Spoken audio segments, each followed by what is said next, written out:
I would like to continue what I've started on video 1 titled Basic Hebrew Grammar Parsing of Weak Verbs, Basic Rules for Parsing.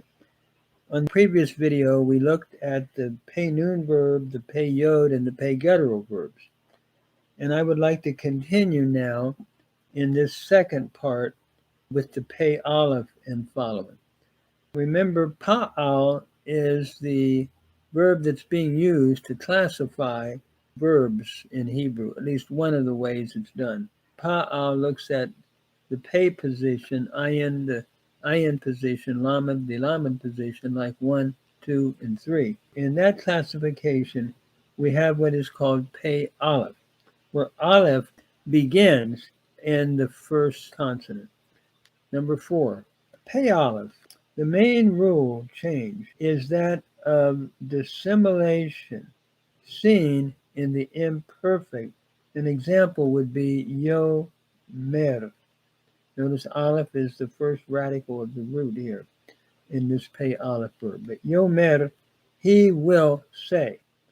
Possibly, as we look at historical development, it may have been amer, and at some point there was a dissimilation into yomer, where if we followed that possibility, the two sigol vowels changed to an o sere vowel pattern with the dropping out of the hatef sigol, if that is what I'm assuming possibly was originally there, under the aleph. And the aleph then becomes quiescent, vowel-like. So if it had historically read amer, we end up with yomer. Hence, dissimilation seems to be the key element here in this pay aleph form. And you will always have that O vowel, yomer, yochal, and so forth. Number 5, we have an ayin guttural. An example would be pa'al, to do, the verb that we're using. The main changes is that the guttural will take a composite shabab rather than a simple shabab, and that in the PL, the hitpayel and hitpayel, there will be compensatory lengthening of the A vowel from a pathak to a commons, or from a short A vowel to a long A vowel. Examples are Allah, she did, in the cow. And notice in the PL, since the ayin cannot double, taking a doggish forte, as in she came, it has then compensatory lengthening from a hirik to a long vowel in the tzere. PL becoming pay L. The hirik changing to by compensatory lengthening from a hirik to a tzere, because the ayin cannot be doubled, being a guttural. The same is true in the PL imperfect, becoming fa L. Notice the PL imperfect, he will do, intensely or something like that. Notice the ayin cannot take a doggish forte. Normally the PL stems have it in the imperfect.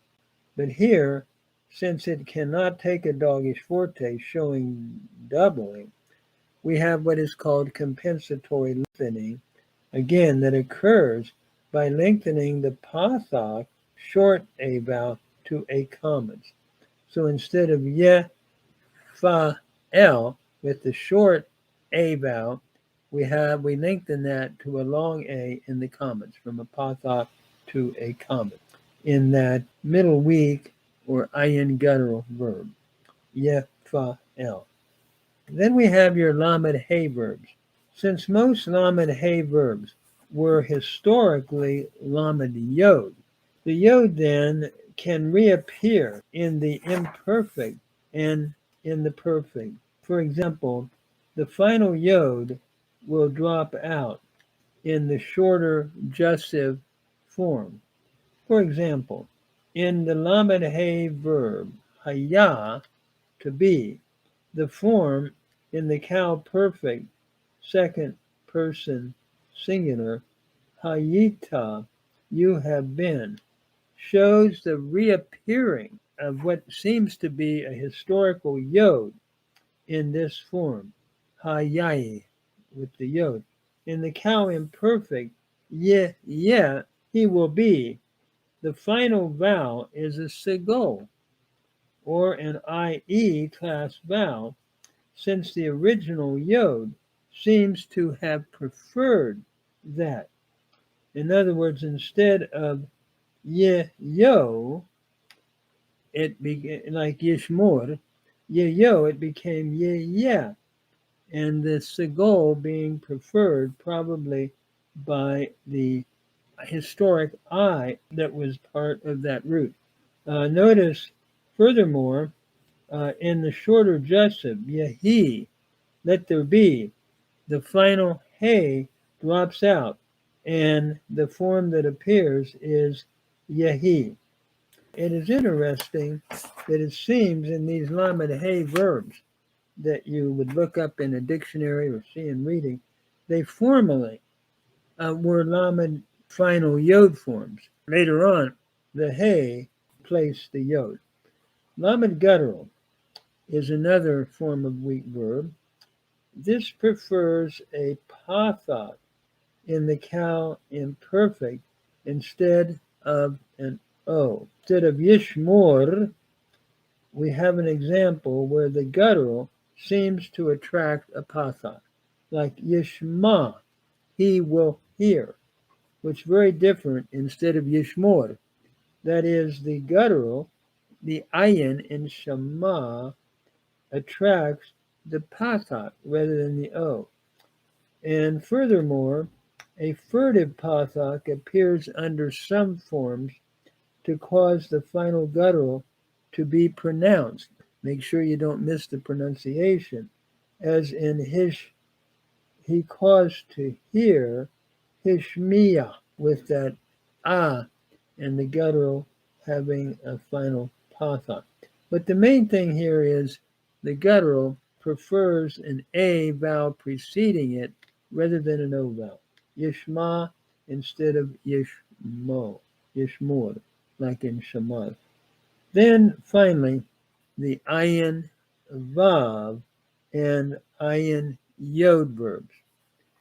In these verbs, the middle consonant becomes so weak that either it drops out, it is dropped out, for example, as in the cow perfect, or becomes a vowel, as in the cow imperfect. Let me illustrate. For example, he arose, when an original was kavam, a pei vav, what we call an ayin vav verb. Kavam in the perfect changes to kum, he arose. Yakum in the imperfect, and the vav then becomes a vowel, and notice the pathak under the yod prefix lengthens to a comma. An example that I'm giving is yakvum became yakum, where that vav again changes to a shurik vav, yakum.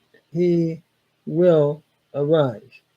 The same kind of phenomenon happens in an Ayin Yod verb. Some, he placed, is the cow perfect. Some comes from an original sayim, where the yod weakened and dropped out. The cow imperfect, yasim, he will place, comes from an original yas yim, where the yod became weak and disappeared. And the Pasach then was lengthened to a commas under the Yod prefix.